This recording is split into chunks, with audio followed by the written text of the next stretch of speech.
정말 죄송하다는 말과 함께 마지막 월세를 남기고 스스로 목숨을 끊은 송파 세모녀 사건. 조용하게 살고 월세금 뭐 누가 그니까 뭐 하루도 안 들고 그날 다 병을 앓는 첫째 딸과 신용불량으로 취업이 안 되는 둘째 딸을 부양하던 60대 어머니. 팔을 다쳐 실직하면서 생활고가 깊어졌지만 도움은 받을 수 없었습니다. 이 가구는 세 분이 다 근로능력이 있으신 분들이잖아요. 생계를 잊지 못할 정도로 빈곤한 국민을 위해 정부는 국가 기초생활보장법에 따라 일정 수준의 급여를 지급할 수 있습니다. 송파 세모녀는 수급 신청을 하지 않았고 신청했더라도 어머니의 근로 능력이나 소득에 따라 탈락했을 거란 지적이 많았는데요. 사건 3년이 넘게 흘렀지만 아무리 가난하다고 해도 여전히 수급자가 되기는 쉽지 않습니다. 부양 의무가 있는 가족이 있다면 그 가족의 소득이나 재산, 근로 능력까지도 일정 기준보다 더 낮아야 하기 때문입니다.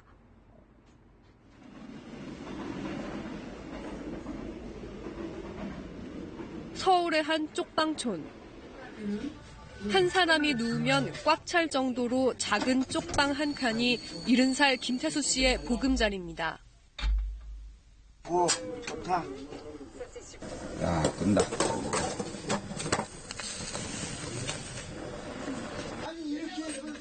복지단체에서 준 쌀로 밥을 지어 겨우 한 끼를 때웁니다. 공사 현장 등에서 일용직을 전전하며 버텨나갔지만 지난해부터는 나이가 많다는 이유로 일터에서도 거절당하고 있습니다. 일이 이제 더 안 받아주는 거야. 이제 다치게 돼, 나이 많다고. 그러다 보니까 이제 일을 내가 못하게 되니까 힘들어요. 생활하기가 이제 완전히. 월 수입은 기초연금과 국민연금을 합쳐 28만 원이 전부.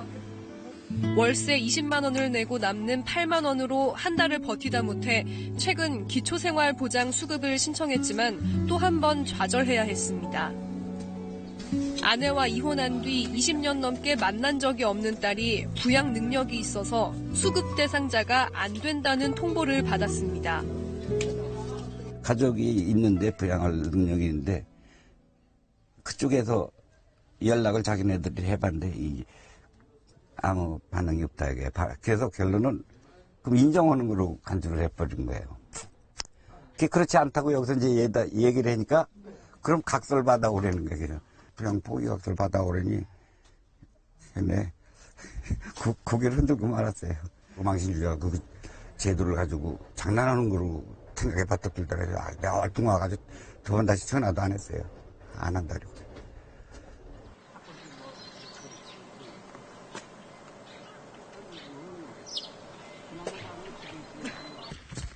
77살 김희순 할머니도 자녀가 있긴 하지만 생계는 오로지 혼자서 책임지고 있습니다. 카트를 끌고 달동네 골목길을 누비는 김할머니. 여기는 있네. 구부정한 허리에도 폐지를 모으러 나왔습니다. 그 매천에서 보려고 이런 허리가 빠져. 말기암 투병 중인 딸의 병간호를 다니느라 폐지 수집을 며칠 건너뛰었더니 평소보다는 양이 많습니다. 오늘은 뭐 만족하세요? 네. 두간 두 집씩 하자가. 오늘 얼마 정도 될 것 같아요? 이거 3,000원 줄라고, 3,500원 줄라고. 할머니는 몸무게보다 더 무거운 폐지 더미를 끌고 고물상으로 향합니다.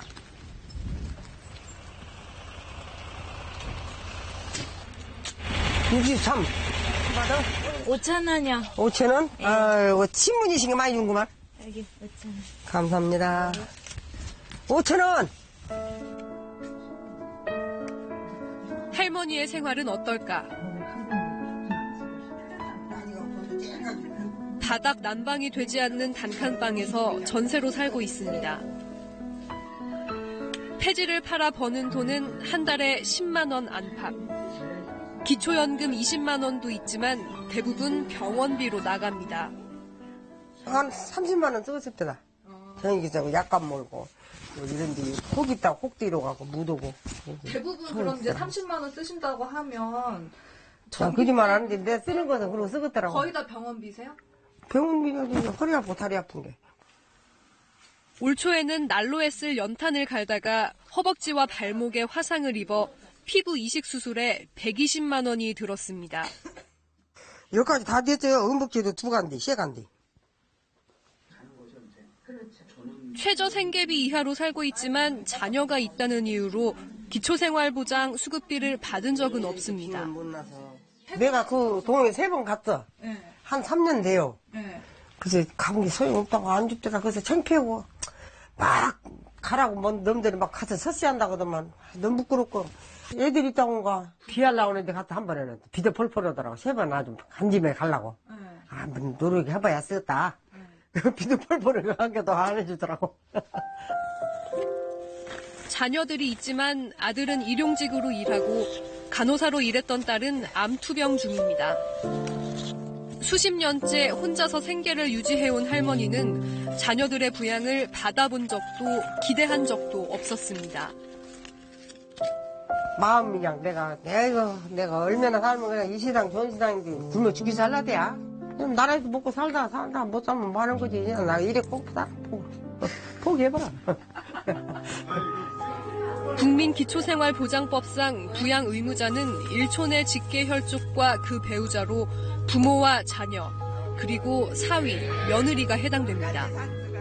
하지만 법과는 달리 자녀가 부모를 부양해야 한다는 인식은 점점 옛말이 되고 있습니다. 15년 전에는 10명 중 7명은 가족이 부모를 부양해야 한다고 답했지만 최근엔 3명꼴로 크게 줄었습니다. 집안의 가장이 근로 능력이 없어 기초생활보장 수급비를 받고 있더라도 문제는 있습니다. 세 딸의 엄마인 42살 김현정 씨는 가슴 아래 부분을 전혀 움직이지 못합니다. 13년 전 남편의 사업 실패와 죽음 이후 불행이 계속되고 있습니다. 방광암 수술도 받았는데 폐까지 전이되면서 몇 년째 투병 중입니다. 150만 원 남짓의 생계급여와 주거급여, 장애수당으로 살던 내 모녀는 지난달 구청에서 날벼락 같은 연락을 받았습니다. 갓 성인이 된 첫째 딸이 취업을 하면서 소득이 확인돼 김 씨를 부양할 의무가 생겼다는 겁니다. 그러면서 수급비가 깎일 수도 있다고 통보했습니다. 나는 어떻게 해야 되냐고 그랬는데 큰애가 동맥을 끊었어요. 그래서 인대가 절단 나서 이번에 수술을 받았는데 이유인 즉슨 미래가 안 보였대요. 대학에 가려고 학비를 모으려던 딸은 극단적인 시도 이후 가족과 떨어져 지내면서 연락도 끊고 있습니다. 신고된 첫째 딸의 월 소득은 200여만 원. 그러나 실제 소득은 100여만 원 정도에 불과하다는 점을 소명해 한 고비를 넘겼습니다. 그러나 이제는 고등학생 2딸이 걱정입니다. 둘째 아이, 셋째 아이가 커나갈 세상에서 벌써부터 아직 성인도 되지도 않은 아이들이 그런 내가 내 미래를 어떻게 책임져야 되지 걱정을 하고 하는 거에 대해서 정말 제가 죄인이 된 것 같아요. 기초생활보장 수급비를 받는 가정의 청년들이 취업으로 소득이 생기면 수급비가 끊기면서 가족을 부양해야 하는 상황이 올 수도 있는 겁니다. 부양 의무자 기준이기 때문에 당신들이 책임을 져라 라고 요구하는 건 지나치게 과도한 것이고요. 가족 해체에도 이를 수 있는 것이죠. 혹은 심지어는 누군가 가족 중에 장애인이 있거나 하게 되면은 모든 가족이 다 빈곤화되는 그런 위험도 불러올 수 있는 거고요. 외국에서는 부양 의무자 범위를 최소한으로 잡거나 아예 두지 않습니다. 스웨덴은 자녀의 부모 부양 의무제를 폐지했고 일본은 계속 완화하면서 필수 요건에서 제외했습니다.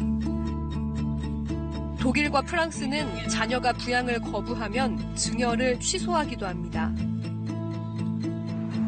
정부도 부양 의무자 제도의 문제점을 인식하고는 있지만 예산 확보가 큰 걸림돌이라는 입장입니다. 한국적인 가족 상황에 대한 고민이 좀 더 필요할 것 같고요. 또 여기에 필요로 하는 재정들이 수반되는 부분이 있기 때문에 여기에 대해서 이제 가족에 대한 부양을 가족과 국가, 사회 어떻게 분담을 할 것인가에 대한 합의가 필요할 것으로 보입니다. 국회 예산정책처는 내년에 당장 부양 의무자 기준을 폐지할 경우 연 10조 원이 추가 소요될 것으로 추산했습니다. 재산을 자녀에게 이전한 뒤 수급자가 되려는 도덕적 해이에 대한 우려도 있습니다.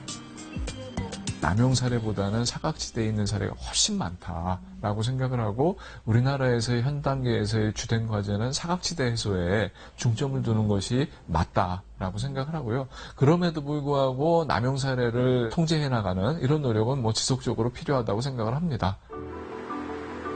이에 대해 빈곤층 비율이 높은 노인이나 장애인 가구에 대한 부양 의무자 기준을 폐지하는 것 등이 대안으로 제시되고 있습니다. 주요 대선 후보들도 부양 의무자 기준을 단계적으로 폐지하거나 완전 폐지하겠다는 공약을 내놨습니다. 그러나 세부 내용은 부실하다는 평가입니다. 임기 첫 해 바로 완전 폐지가 쉽지는 않겠죠.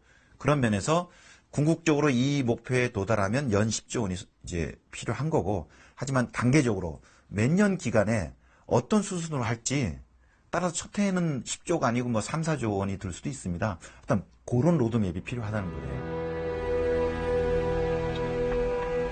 가족에게 가난을 떠맡긴다는 지적이 일고 있는 부양 의무자 제도. 이 기준에 걸려 수급자가 되지 못한 빈곤층은 117만 명에 이릅니다.